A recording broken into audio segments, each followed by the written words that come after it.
And in Revelation chapter 2, the second of the 7 churches to whom Jesus writes is a church that was experiencing suffering.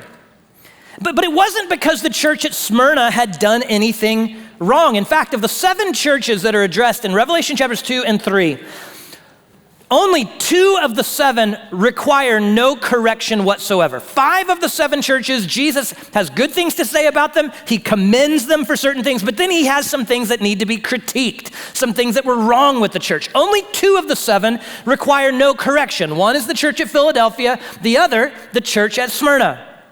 In other words, the church at Smyrna was doing everything right. They hadn't lost their first love like the church at Ephesus. They hadn't compromised with the world like the church at Pergamum. They had not grown spiritually lukewarm like the church at Laodicea. This was a faithful church. This was a good church. This was a church that had done nothing wrong whatsoever, and yet they suffered. And in fact, it's the reason that they suffered, their faithfulness. Their witness for Jesus and their obedience to Jesus is what brought suffering into their life. Now, verse 9 describes the nature of that suffering. Jesus uses 6 words in verses 9 and 10 to kind of give us a picture of the suffering that the church at Smyrna was experiencing. He says in verse 9, I know your affliction. That's the first word he uses, affliction. The word is thlipsis in Greek. It can be translated as tribulation. Literally, it means to have a crushing pressure. It means that things are caving in on them. Imagine if you were stuck under a large boulder that was just crushing you into the ground. That's the kind of tribulation that they were experiencing. Have any of you experienced life just caving in on you, crushing you down? Anybody been there? That's affliction. That's tribulation. That's the first word he uses. The second word he uses is the word poverty. I know your affliction and your poverty. This was a church that because of their faithfulness to Jesus was experiencing economic hardship. It was likely the case that people in Smyrna refused to do business with these people precisely because they were Christians. If you wanted to do business in the ancient world, and Smyrna was included in this, you had to be a member of what was called a trade guild. A trade guild, unlike a labor union. You had to be in the club if you wanted to buy, sell, to do business. And it's likely that the trade guilds in Smyrna were excluding these Christians from membership. Because you follow Jesus, because you live your life differently than us, you're not allowed to be part of the club. And they would be excluded from the trade guild, and they wouldn't be allowed to do normal business as a result of that. And this is not just something that happened in Smyrna. It's something that happens even to this day all around the world. Christians are hurt economically because of their faith in Jesus. Even in the United States, this happens. I have a friend who was a church planter in the state of Utah, and he said it was very common in the state of Utah that unless you were Mormon, you would struggle to find work. And some people, if you were a professing Christian, they would refuse to do business with you. This shouldn't be a surprise. Revelation chapter 13 and verse 17 says that unless you had the mark of the beast, you couldn't buy or sell. Now, we'll talk more about what the mark of the beast is all about in probably 9 months or so. I don't know, whenever we get to Revelation chapter 13. But it means essentially to be marked by Satan, to belong to him. And unless you belonged to him, you couldn't buy or sell or go about in the marketplace. In other words, if you belonged to Jesus rather than Satan, it would hurt your pocketbook. When was the last time your faith in Jesus actually cost you something? It literally cost the church at Smyrna. They experienced poverty. Not only poverty, they experienced slander. Jesus says in the next phrase, I know the slander of those who say they are Jews and are not, but are a synagogue of Satan. Slander means literally to blaspheme.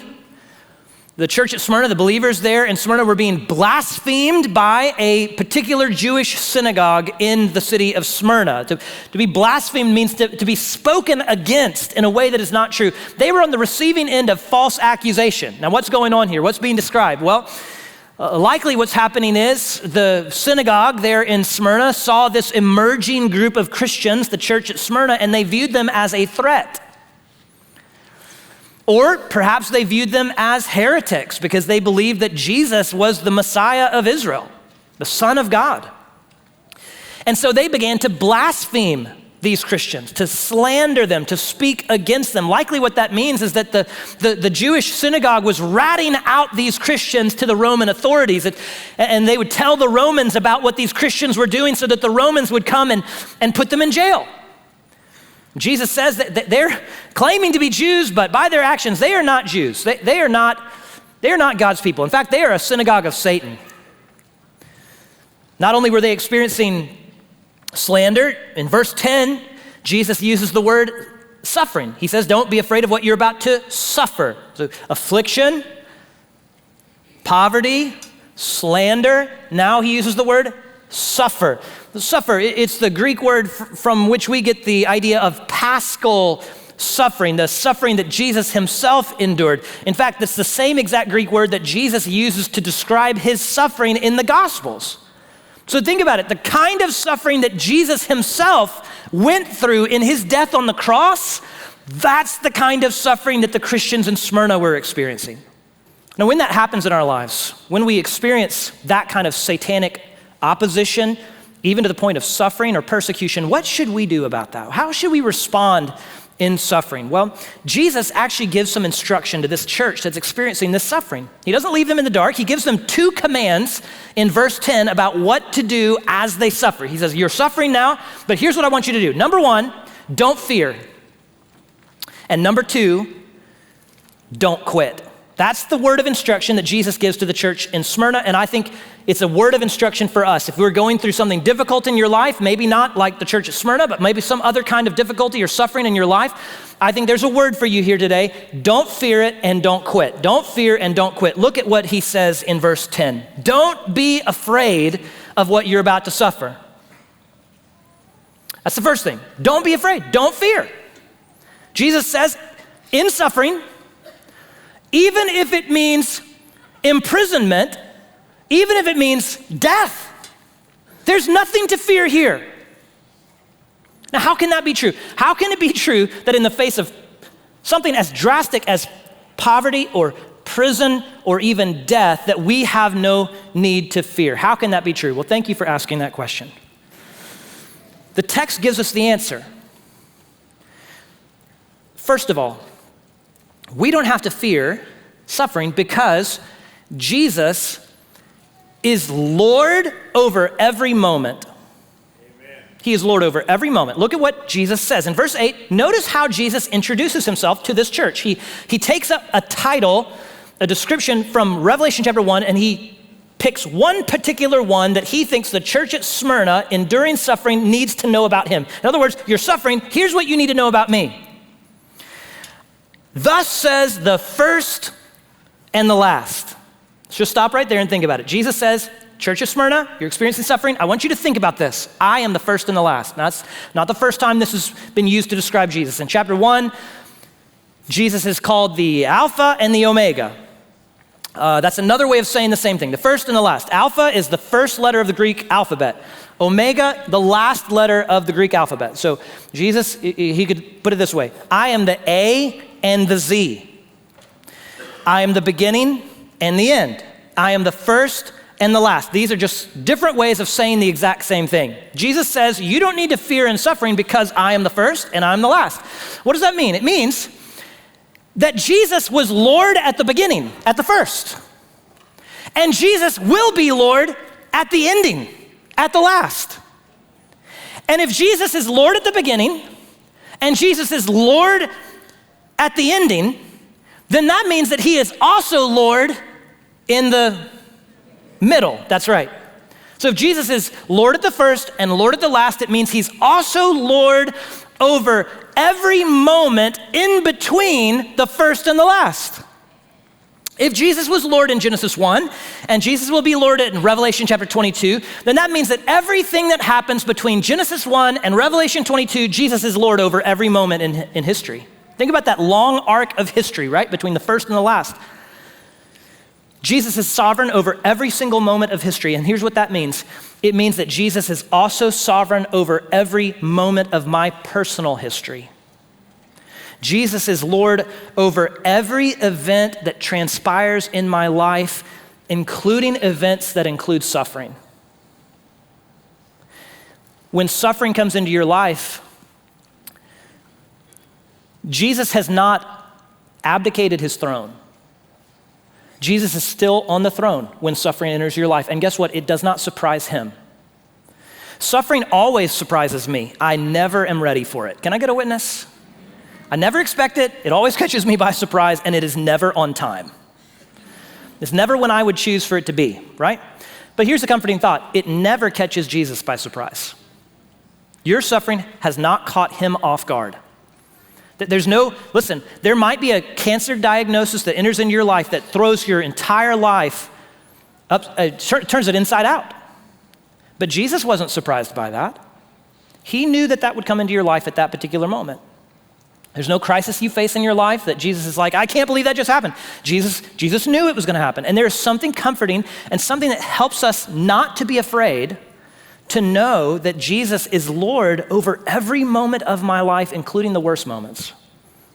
Not only is he Lord over every moment, Jesus is also Lord over death and life. Notice how he describes himself again. Thus says the first and the last, the one who was dead and came to life.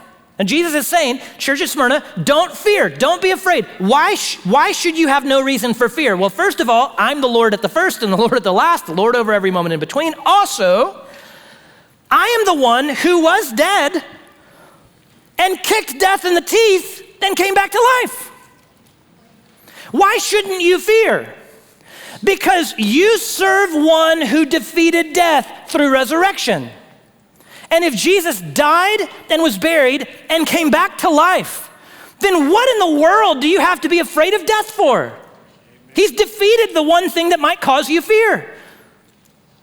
Revelation chapter 1 and verse 18, it says that Jesus has the keys to death and Hades. That means that he died, he was buried, and he came back to life. And while he was down there, he stole something. A friend of mine says this is Jesus the thief. And what he took was the keys. And now he owns the place. Keys reflect authority, which means that one day, if I get thrown into the prison of death, all Jesus has to do is come and unlock the grave and let me out.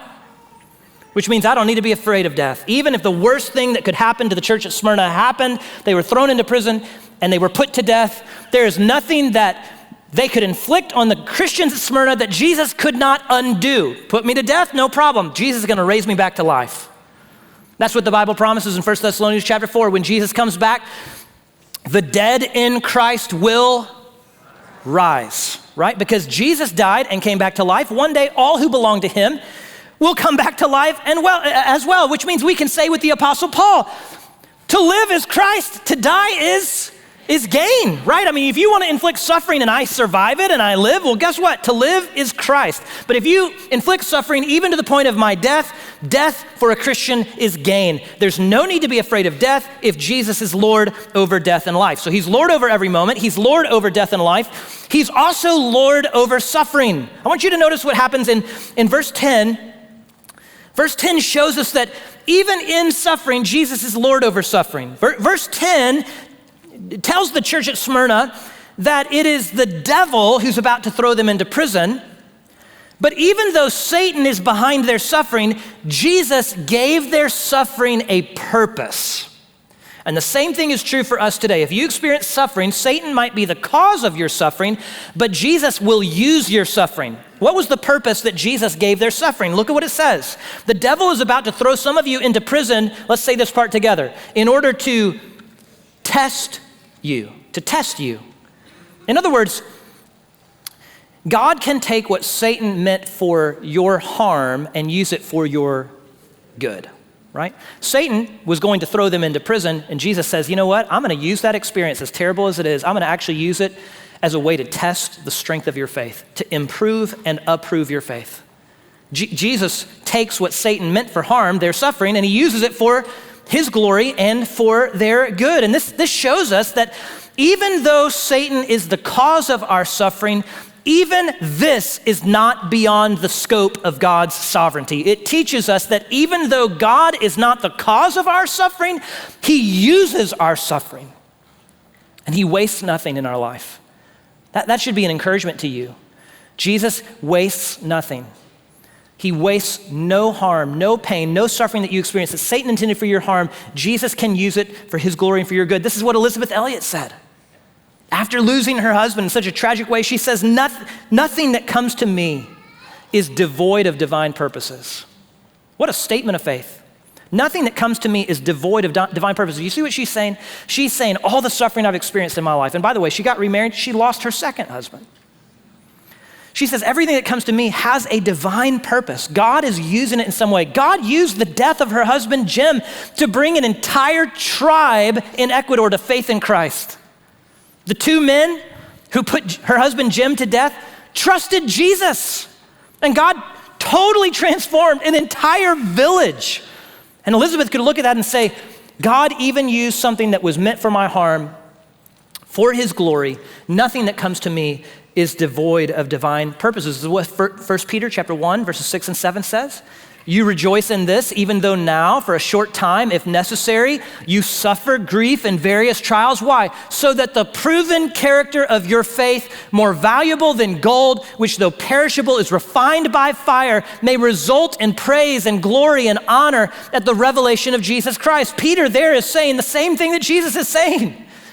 That God can use something that Satan intended for your harm as a means of testing your faith and proving the character of your faith, so that when everything is stripped away from you and all you have left is Jesus, you still say, Jesus is enough.